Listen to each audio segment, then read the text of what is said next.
lawannya maksiat batin, ketaatan batin. Ada 10 juga menurut Syekh Abdul Somad. Jadi kalau batin kita sudah bersih dari kotoran-kotoran karena kita melakukan takholli, tazkiyatun nafas, sekarang saatnya diisi. Isinya apa? Ketaatan batin. Apa 10 ketaatan batin itu? Isilah dirimu yang sudah bersih itu pertama dengan tobat, yang kedua dengan khauf dan roja. Khauf dan roja itu takut yang diimbangi dengan harapan, harapan yang diimbangi dengan takut. Yang ketiga zuhud, yang keempat sabar, yang kelima syukur, yang keenam ikhlas, yang ketujuh tawakal, yang kedelapan mahabbah, yang kesembilan ridho, dan yang kesepuluh zikrul maut, mengingat mati. Kalau batin kita sudah bersih dari maksiat lahir dan maksiat batin, sudah takholli, sudah tazkiyatun nafas, maka saatnya tahalli, mengisi dengan yang baik-baik. Yang baik-baik itu antara lain yang 10 tadi. Ini 10, tidak mungkin saya jelaskan satu-satu. Satu ketaatan batin itu bisa atas satu sesi sendiri. Ya mungkin kalau ada waktu nanti ya kita akan ngajinya, tidak terikat oleh apapun. Kapan-kapan satu sesi tentang taubat, satu kalau khauf dan roja dulu pernah sudah tentang takut dan harapan, tentang zuhud, tentang sabar, syukur, ikhlas, tawakal, mahabbah, ridho, dan zikrul maut. Tapi secara sekilas insya Allah teman-teman sudah paham apa yang dimaksud. Mengisi diri dengan, menyibukkan diri dengan taubat, khauf, roja, zuhud, sabar, dan seterusnya. Baik, kita lanjutkan. Nah, dari Hidayatus Salikin juga nanti bab sebelum akhir, karena yang terakhir itu nanti adab. Nah, sebelum tentang adab itu ada bab tentang zikir. Uraiannya panjang, saya cuplikkan sedikit dari bab tentang zikir. Kenapa sih orang harus berzikir? Apa sih keutamaan zikir?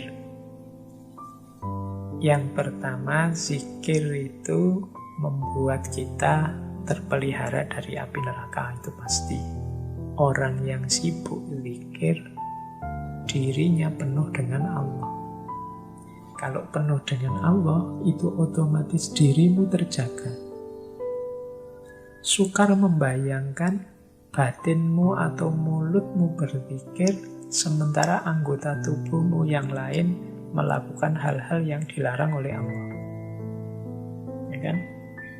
Kamu mukuli orang misalnya, itu kan agak susah kalau memukuli orang sambil baca ayat kursi, apa sambil ngaji apa, atau sambil wirid apa, itu kan susah. Biasanya kalau pas mukuli orang, ya kamu sedang marah. Kalau kamu sedang marah, ya gelap. Nah, maka orang yang istiqomah berzikir itu otomatis terjaga dari perbuatan-perbuatan buruk. Karena lidahnya, hatinya, pikirannya sibuk dengan Allah saja. Ya kalau orang perbuatan buruknya minimal, ya pasti dia terjaga dari api neraka. Maksiat-maksiat lahir tadi itu mungkin lebih bisa diminimalkan kalau kita sibuk zikir. Nah, itu maksudnya yang pertama. Yang kedua, zikir itu utama karena orang yang oleh Allah disibukkan dengan zikir itu sebenarnya orang yang oleh Allah diberi nikmat yang luar biasa. Kalau kita oleh Allah dianugerahi zikir, itu adalah anugerah yang luar biasa karena banyak orang lain yang oleh Allah justru menjadi orang yang lalai. Jadi banyak orang yang hatinya lalai, tapi oleh Allah kita diberi nikmat hati yang selalu ingat padanya. Nah itu berarti Allah sayang pada kita, berarti nikmat luar biasa. Maka setiap kali kita berkesempatan berzikir, bersyukurlah. Karena Allah masih mengingatkan kita, masih menganugerahi kita dengan nikmat zikir. Kemudian zikir juga membuat hati kita terang, terbuka, dan bercahaya. Zikir juga membuat pintu langit terbuka untuk kita. Zikir juga membuat hati lembut dan khusyuk. Satu kalimat zikir setara dengan dihapuskannya 10 kejahatan. Nah ini kalimat-kalimat dari Syekh Abdus Somad Al-Falimbani. Kalau Al-Quran secara to the point menggunakan terminologi bidzikrillahi tatmainnul qulub. Ala bidzikrillahi tatmainnul qulub. Bukankah dengan zikir pada Allah hati menjadi tenang?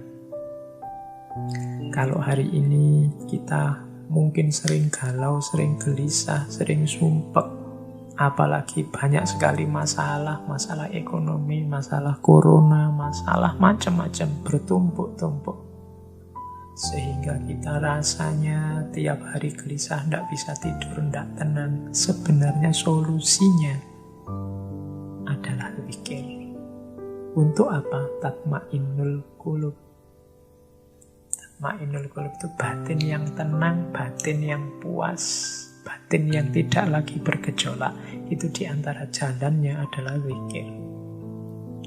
Kalau ini tidak bisa dijelaskan, silahkan dijalani saja. Perbanyak zikir.